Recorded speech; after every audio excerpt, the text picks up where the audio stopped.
আমি তোমাদের কে, তোমরা আমার কে। তাহলে আমি বলবো যেটা তোমরা মেনে চলবা সেটা। কি মনে থাকবে তো? কি মনে থাকবে তো? তোমরা খবরদার মানুষের মতন মানুষ হবা না, তোমরা সবাই পশুর মতন মানুষ হবা। তাহলে তোমরা কিসের মতন মানুষ হবা? পশুর মতন মানুষ হবা।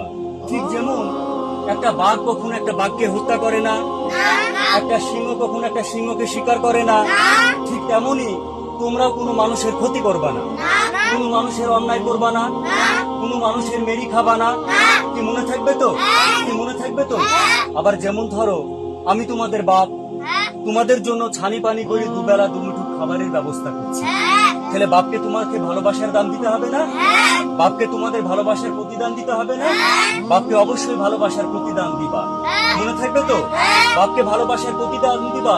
ঠিক তেমন করি যেমন করি একটা কুকুর তার মনিবকে ভালোবাসার দাম দেয়। মনে থাকবে তো? ঠিক যেমন করি একটা কুকুর তার মনিবের কাছে বিশ্বস্ত হয়ে ওঠে। মনে থাকবে তো? তাহলে তোমরা বাপের কাছে সবাই বিশ্বস্ত হয়ে উঠবা। মনে থাকবে? বাপ যখন বৃদ্ধ হবে, বাপ যখন কোনো কাজকর্ম করতে পারবে না, বাপকে তখন খাবার দিতে হবে না? বাপকে ওষুধপালা কিনে দিতে হবে না? বাপকে পোশাক আশাক কিনে দিতে হবে না? অবশ্যই দিতে হবে। অবশ্যই তো?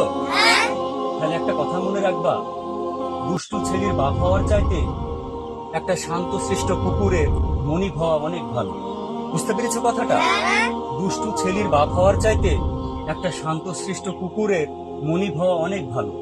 তাহলে এতক্ষণ ধরে আমাদের এই বাপ বিটার ক্লাস যারা ধৈর্য ধরে দেখলো, তাদেরকে তোমরা সবাই একবার হাই করে দাও।